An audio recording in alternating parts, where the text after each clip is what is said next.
The circle pulsed beneath his boots, alive with something older than prayer.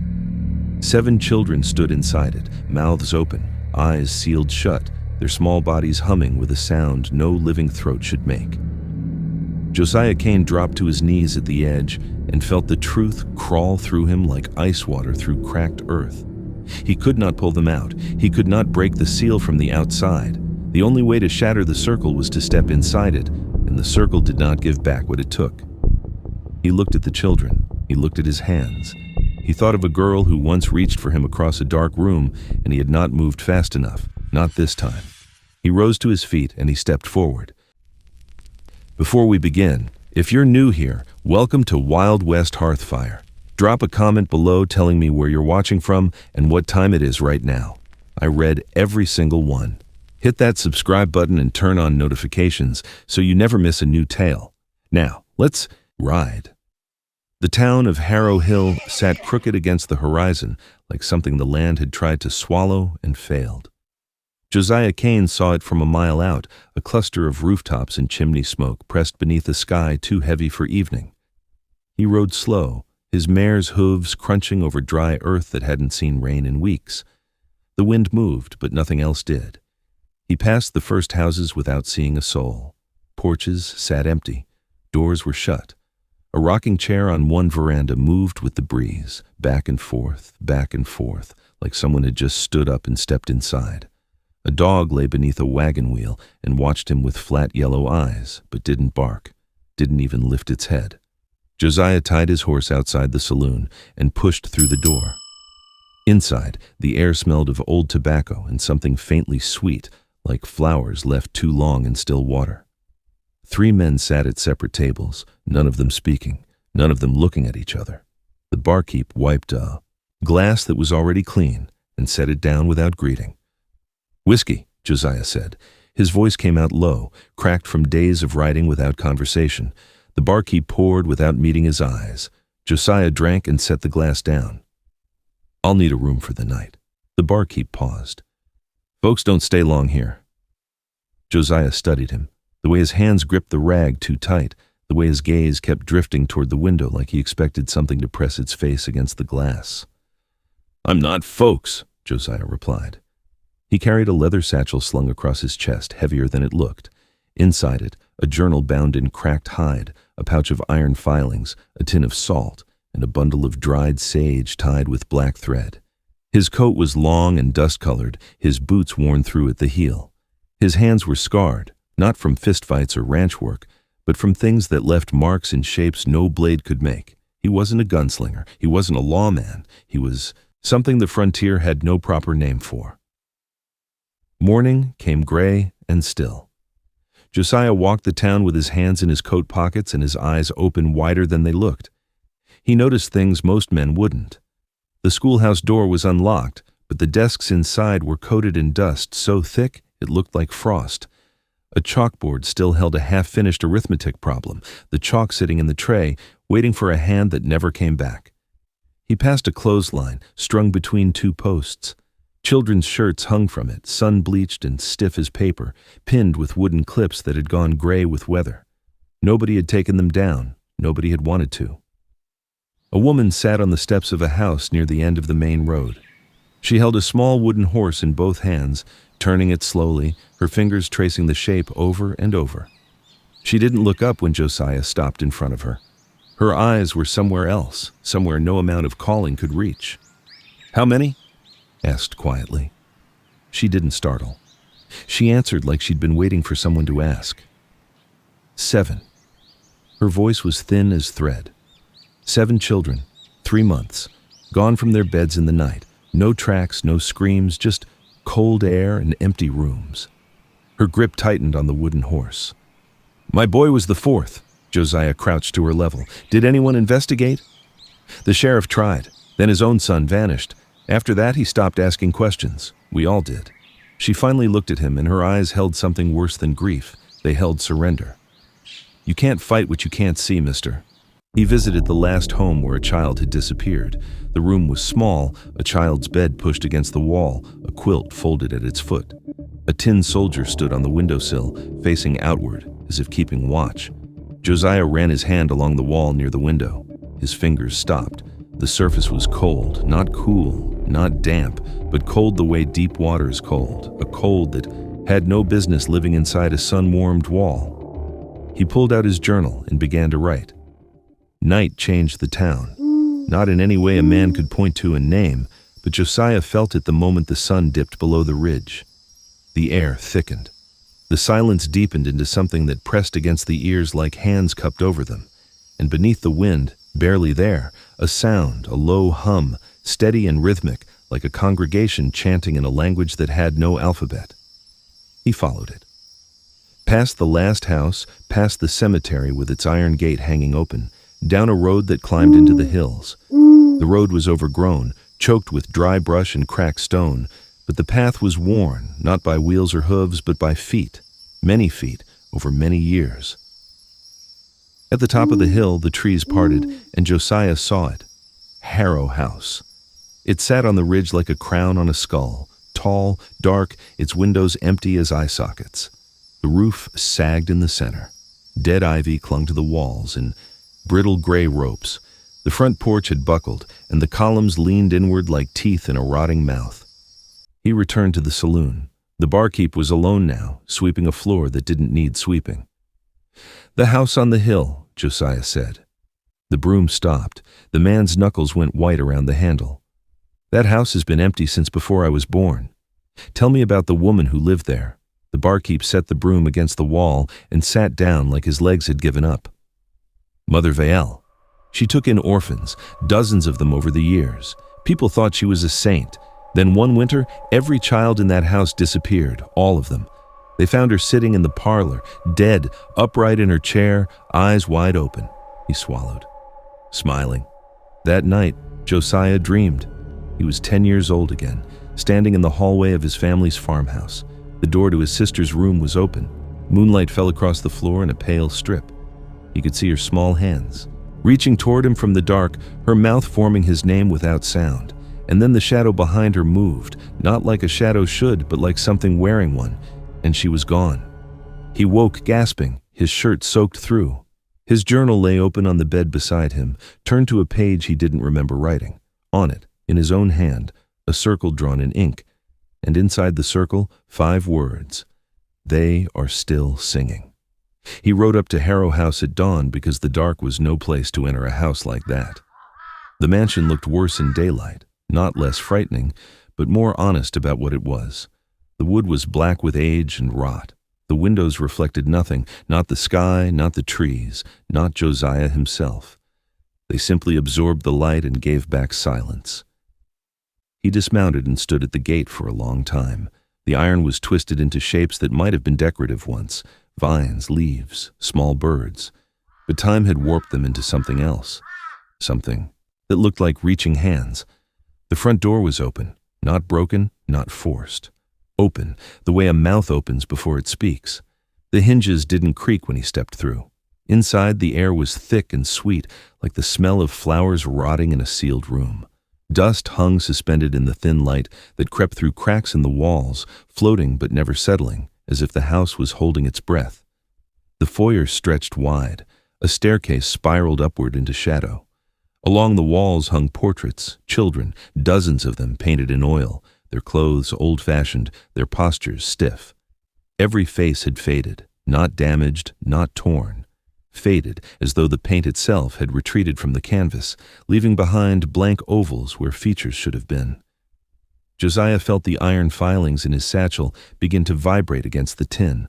The salt in his pouch hissed faintly, like water touching a hot skillet. He heard the chanting again, clearer now, rising from beneath the floor.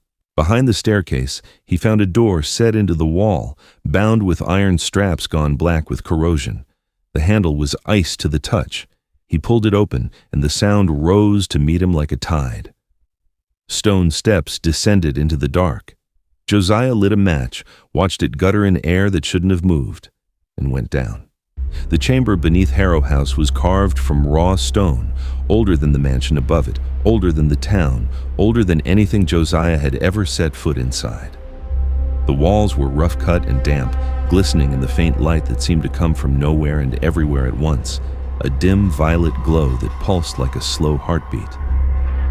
At the center of the chamber, etched deep into the stone floor, was a circle. The symbols carved along its edge were precise, deliberate, not scratched in haste, but cut with the patience of ritual. Josiah recognized some of them. They were in his journal. They were the same symbols his sister had drawn on the walls of her bedroom the night she vanished, traced with crayon in a hand too young to understand what they meant. Inside the circle sat 7 children. Their backs were turned to him, their small bodies still as statues, their heads bowed. No ropes, no chains, nothing held them but the circle itself. A low sound came from them, not singing exactly, but a vibration, a hum that resonated in Josiah's chest and made his teeth ache. They were alive. He could see their shoulders rising and falling with breath. But they were not here. Their minds were somewhere else, pulled into whatever darkness the circle fed. Around the circle, candles burned with deep violet flame, low, steady, heatless. The light they cast did not flicker. Between the candles stood mirrors, tall and narrow, framed in black iron. Each one showed a different reflection, not the chamber, but somewhere else. One showed a dark forest with no sky above it. Another showed a river made of ash flowing without sound. A third showed a field of pale grass beneath stars that moved too fast. Josiah stepped toward the circle. The air resisted him, thickening with every step, pressing against his chest like a hand holding him back. He pushed forward. 2 feet from the edge, the force hit him like a mule kick, sudden, total, and final. He flew backward and struck the stone wall hard enough to crack his shoulder blade. He lay on the cold floor, gasping, tasting copper. A voice filled the chamber, not loud, not shouting, but everywhere. Inside the walls, inside his skull, inside the spaces between his heartbeats. You cannot take what has been given. The mirrors shifted. The reflections bled together and reformed, and from the darkness between them stepped a shape, not flesh, not shadow, but something that wore the memory of both. She was tall. Her dress was the color of old smoke. Her hair fell past her shoulders in strands that moved without wind, drifting like weeds beneath still water. Her face was sharp, angular, beautiful in the way a blade is beautiful, precise, purposeful, and utterly without warmth. Mother Vielle did not speak immediately. She studied Josiah the way a collector studies an insect pinned to glass. Then she smiled, and it was the worst thing he had ever seen, because the smile held tenderness. "You have come a long way," she said. Her voice was layered, one voice speaking, but others beneath it, murmuring in the spaces between syllables. They always do. The ones who carry the old grief, the ones who think saving others will quiet the thing that screams inside them. Josiah rose to his feet. His shoulder burned. His vision swam. "Release them," she tilted her head. "They are not suffering. They are becoming. Their souls feed the circle, and the circle sustains what lies beyond. This has continued for generations. The town forgets. The children are replaced. The world turns." "You're killing them," she shook her head slowly. "I am using them. There is a difference. Death isn't ending. This is continuation. They will exist in the space between, not alive, not dead, but eternal. Is that not kinder than the short and brutal lives this frontier offers?" Josiah's hand went to his satchel. She watched him with amusement. "Iron and salt," she said, "the tools of men who understand only the surface of things." She stepped closer, and the air around her warped, bending the violet light. "I will offer you what I have offered no other. Leave this place, walk away, and I will release one child, your choice, one life returned, the rest remain." "No." The word came out raw and absolute. Her smile did not waver.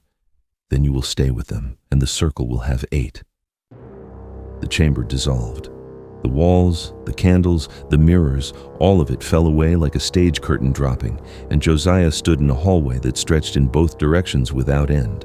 The floor was wooden, warped and creaking. Doors lined both sides, identical, each one slightly ajar. He walked. Every door he passed opened wider, showing rooms that shouldn't exist. A parlor filled with children's laughter that went silent the moment he looked inside. A kitchen where a woman stood at a stove with her back to him, humming a song he almost recognized. a bedroom where the sheets were pulled back and the pillow still held the impression of a small head.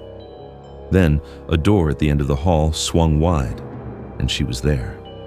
His sister, 8 years old, standing in the doorway of their farmhouse, wearing the white nightgown she'd had on the last time he saw her.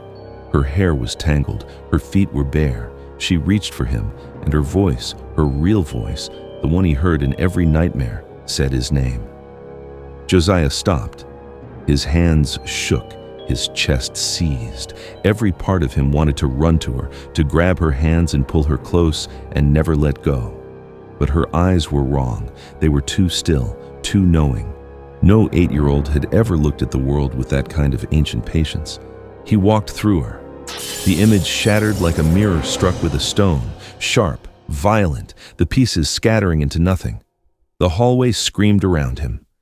Another door opened, and he saw himself as a boy, standing frozen in that same farmhouse doorway, watching the shadow take her. He felt it again, the paralysis, the terror, the shame of a child who could not move when it mattered most. He fell to his knees. The floor beneath him pulsed. Mother Viel's voice curled around him like smoke. You failed her.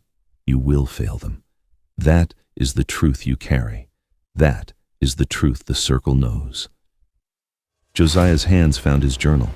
He opened it with trembling fingers, turning to a page near the back, a page his sister had written on years ago when they were children, before any of this began.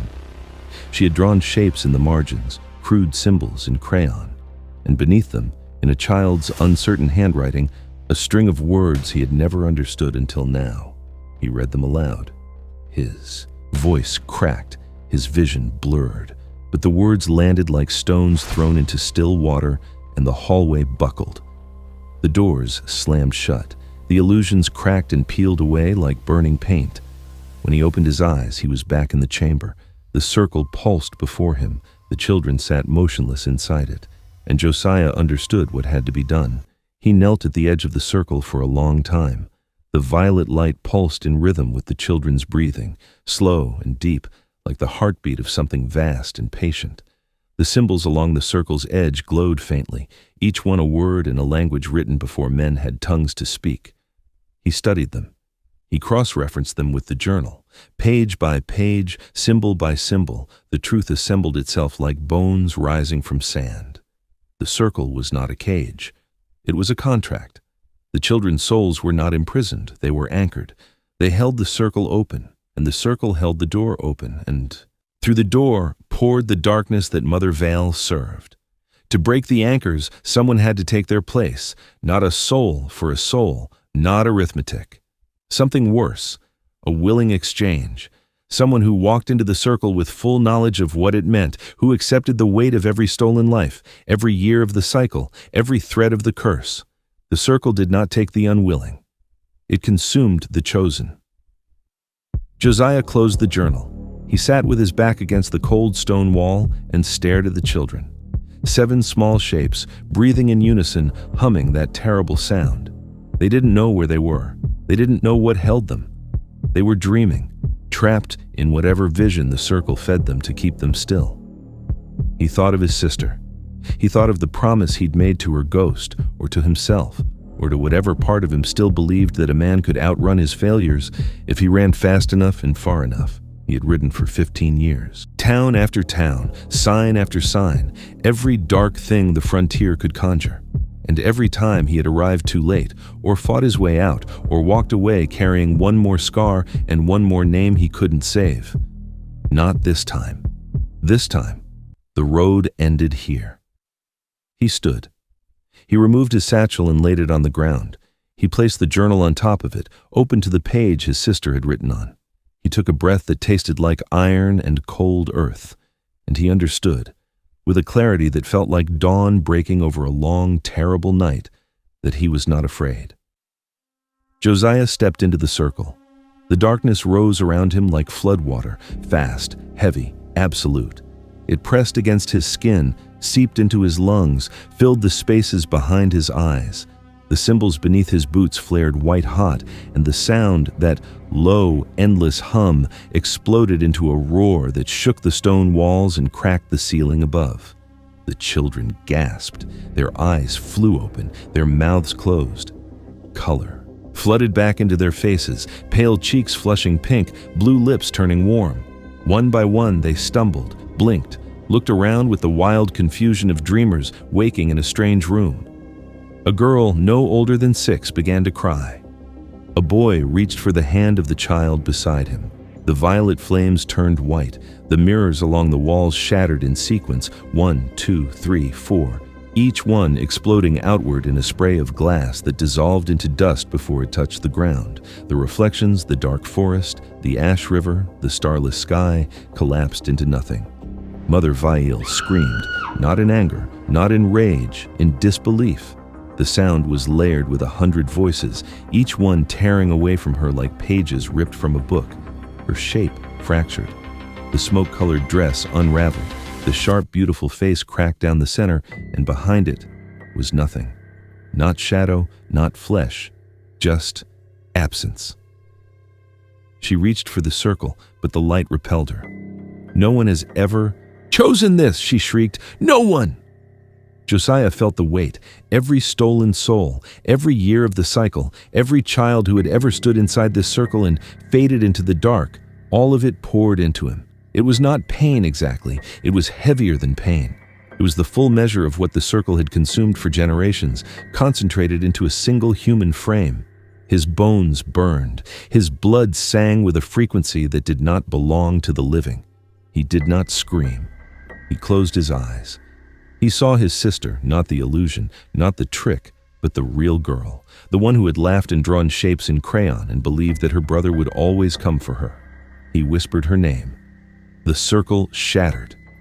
The sound was immense, not an explosion, but a breaking, the way ice breaks on a river in spring, sudden and total and final. The symbols went dark. The light vanished. The chamber plunged into silence. The children ran. Small feet pounding on stone steps, small hands reaching for the door above. They did not look back. They did not see what remained in the circle when the light went out. The town of Harrow Hill woke to the sound of children crying in the street, 7 of them, barefoot, shivering, walking toward the center of town from the direction of the hill. The sun had barely cleared the ridge, and the light was thin and gold, catching the dust that rose from their small feet as they stumbled forward. The woman with the wooden horse saw them first. She dropped it. She ran. She gathered her boy against her chest and held him so tight he couldn't breathe, and she did not care. Doors opened. People poured out. The sheriff, the barkeep, the men who had sat in silence for months, all of them standing in the street watching the impossible happen. Up on the hill, Harrow House folded inward. It did not burn. It did not explode. It simply collapsed, slowly, silently, as if the thing holding it upright had finally let go. The walls buckled, the roof caved. The dead ivy crumbled to powder. Within minutes, there was nothing left but a mound of black timber and stone, settling into the earth like a body lowering into a grave. They searched the rubble for days. They found no body, no bones, no trace of the man who had ridden into town 2 days ago and asked for a room at the saloon. His horse stood at the hitching post, patient and waiting, until the barkeep led it to the stable and fed it oats and water. His satchel was never found. But beneath the rubble, in the basement where the stone floor had been, they found the mark.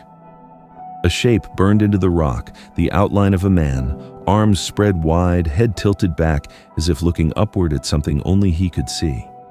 The edges of the mark were smooth, almost polished, as though the stone itself had softened to receive him. No tool could have made it. No fire burned that clean. The children did not speak of what happened, not for years. The memories came back in fragments, cold stone, violet. Light, a hum that lived in their teeth, and a man who walked toward them when every instinct should have told him to run. When they finally told their stories, all 7 said the same thing, in different words, at different times, but with the same certainty. He walked in so we could walk out. The town never learned his name. They called him the Last Light. The barkeep carved the words into a plank and nailed it above the saloon door, though he couldn't say why. The woman with the wooden horse planted wildflowers around the ruins on the hill, and every spring they came back stronger than the year before. And in the years that followed, when the wind blew wrong and the air went cold, and the old dread stirred in the bones of those who remembered, the people of Harrow Hill said a prayer. Not to God, not to any saint, to the stranger who rode in without a name and answered the question no one else would. Some debts are paid with blood, some are paid with silence, and some are paid with a life given freely, not because the world deserved it, but because the children did.